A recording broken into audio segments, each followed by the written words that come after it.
So this Mong village up in past Doi is a really good place to come if you're after some local cultural products, or you want to just dress up in the local traditional clothes and take some videos or photos, buy some of the local wine, coffees, teas, clothes, bits and pieces of various tourist items, or whether you're just coming up here to relax and actually try some of the local Thai food that they've actually got here as well. And there's lots of little cafes and restaurants here. There's a lot of tour buses that come up from Chiang Mai Old Town to here, where they might do Doi Temple as well as this Mong village all in one.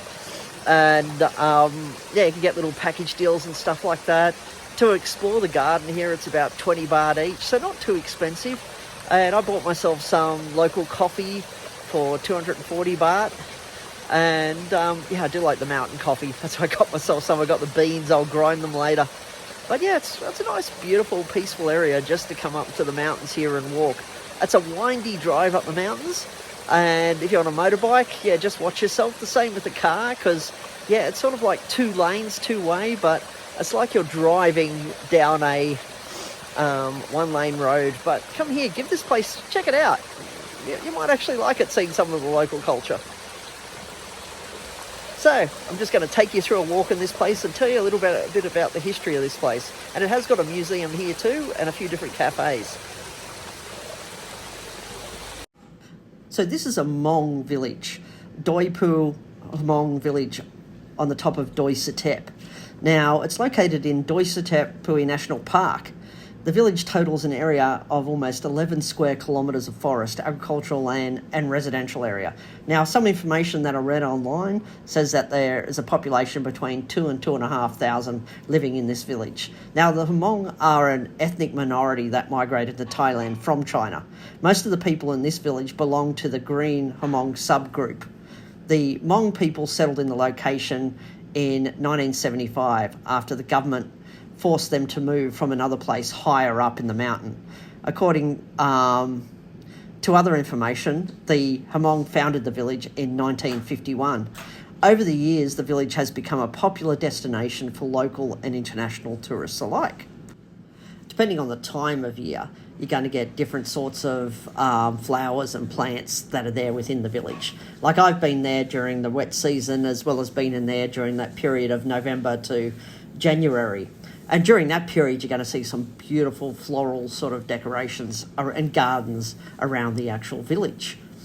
And though there's a lot of fruit plantations and vegetable greenhouses around the village, most of the people in this particular village make a living from tourism, as there are many souvenir shops, restaurants and coffee shops, as I mentioned earlier.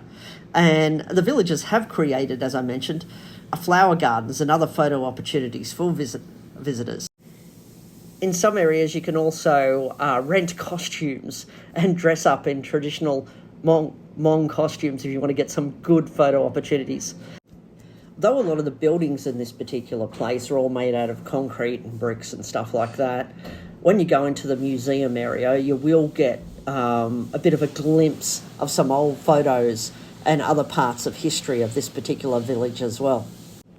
Due to tourism coming into the area, the village itself is a lot more prosperous than it used to be, and the local families also have access to Thai identity cards and public health services these days. And there's also one primary school in the village, and the parking for when you go there is behind the actual school itself in the playground. So when we've gone there, we've often parked behind this primary school.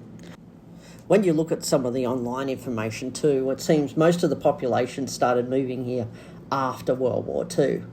And since then, there's been various waves of migration to this particular area. Some of their earlier income came from growing opium in the mountains, which local drug dealers basically convinced them to grow. In 1958, though, the Thai government prohibited the cultivation of opium and the trade in, as well as the use of substance. The agricultural practices of the Mong people also caused damage to the forest on the mountain, which is the watershed area of the lowlands. In the 1960s, the government extended the sealed road up to the mountain to construct a royal palace, only 4 kilometres from the Mong settlers. During the stay at the palace, the king at the time visited the Mong settlements on foot and became aware of the problems on the mountains, such as deforestation, poverty, and opium production. It inspired him to establish the Royal Project in 1969 to solve these problems, promoting alternate crops. The Royal Project was the world's first project to replace opium with legal crops such as coffee, cucumber, tomatoes, and so on. But if you're wanting to learn a little bit more about the history of the actual place, in 1984, the local Hmong village leader established a museum on his land to preserve some of the Hmong antiques and utensils for future generations.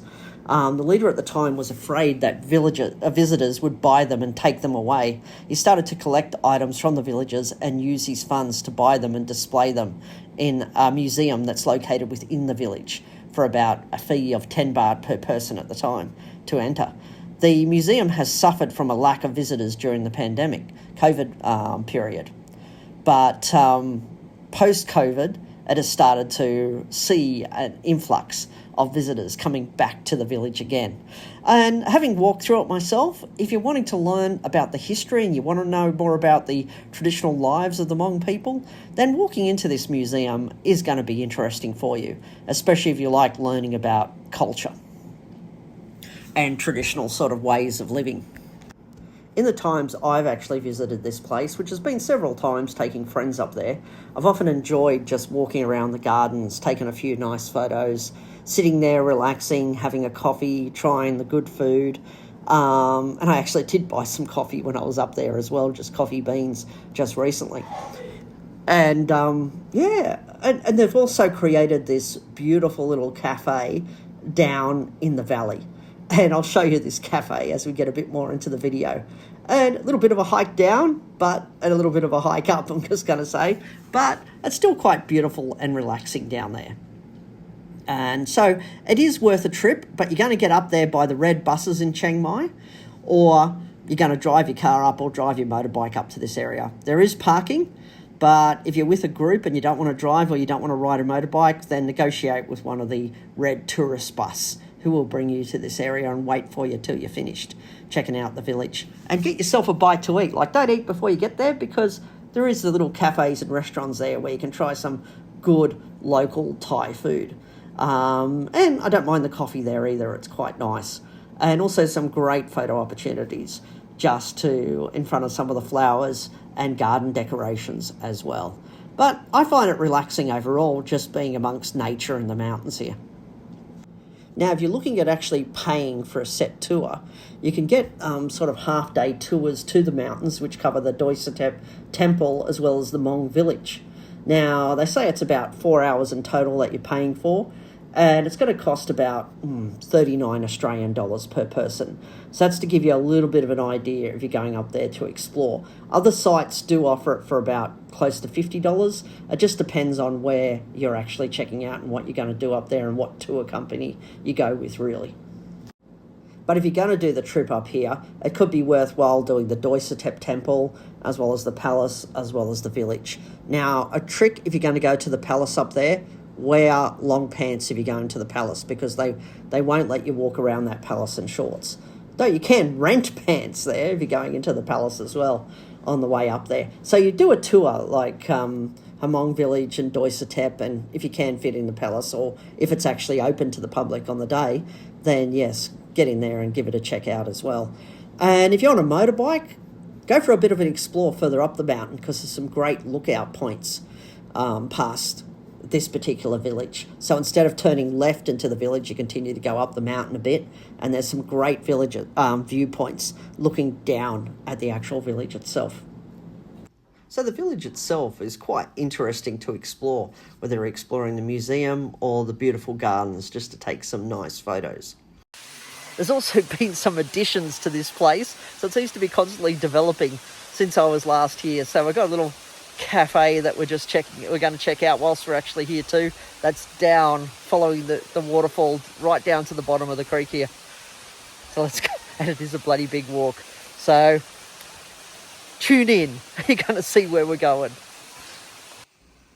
So yes, it was a bit of a steep walk down to the bottom here, and Yeah, you can see there, it's work health and safety is not always the most prime thing within this country. The even the handrails there are a bit sort of dodgy as we're walking down, and it is a bit of a steep walk up, especially if it's a hot day as well, and getting back up and down this hill. But going down to it, it is a relaxing area to sit down the bottom, which I'm going to show you in a second. And they have got some more stores where you can buy things, but you can also just buy some coffee and just relax surrounded by nature. And so as we walk down this particular area, up to the right, you've got where some of the locals actually live. But down to the left here is where the actual cafe area is. And of course, with any sort of street food store, they're fairly basic in their designs. So here you've got a few different things, tourist things that you can actually buy, as well as a little cafe there with some snacks as well that you can get. But they were selling these sorts of jewelry, and they were trying to tell me how it's all good luck and everything like that.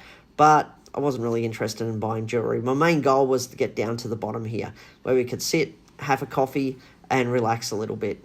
But they do create nice little beautiful garden features, and it is quite relaxing just sitting amongst nature overall.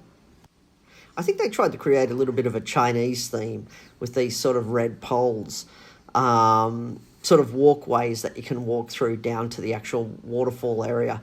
The waterfall area isn't that big, but yeah, it's still peaceful, it's still nice, and it still makes for beautiful photos as well.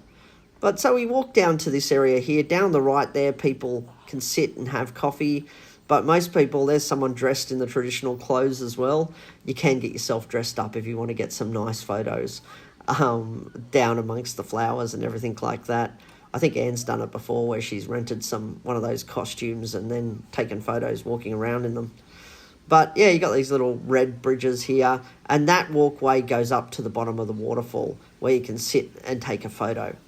And we ended up getting some photos by the time we left. Not a big waterfall, not overly powerful, but still nice to take a photo. So coming from a mental health background, places like this are perfect to practice mindfulness. Like when I came to this particular area here, we found a place to sit and relax. And whilst we were doing that, I was just having that mindfulness moment where I was focusing on what am I seeing, hearing, smelling, touching, and just being completely present in the moment. Not worrying about what was happening yesterday or what could happen tomorrow, but just enjoying the ambience of where I was. And almost like sitting in a form of meditation, just enjoying the environment, as was my wife, my stepson, and my niece. They were just relaxing by the creek. And that little girl that you can see in the background, she's one of the local girls. She was dressed up, and she was basically showing us around from the moment we got out of our car in the car park and explaining everything to Anne. And we asked her why she's walking around and not playing with the friends. And she said, because if I come out with the tourists, they'll give me some money that I can take home. And so we did give her a little bit of money, but we also bought her a drink as well. And she sat there and just relaxed with us. Now, this restaurant is one of the restaurants we've eaten at before. I did enjoy the food there. But again, lots of tourist items here, places to eat, places to get coffee. Now, this is Doi Pui. We're just driving back past it from the Mong village. And if you want to go to the top of Doi Pui, remember there's a lift up there as well, or you can walk up the stairs. But if you like these sort of videos, hit like and please subscribe as I continue to put up videos on my life in Thailand or travel in general.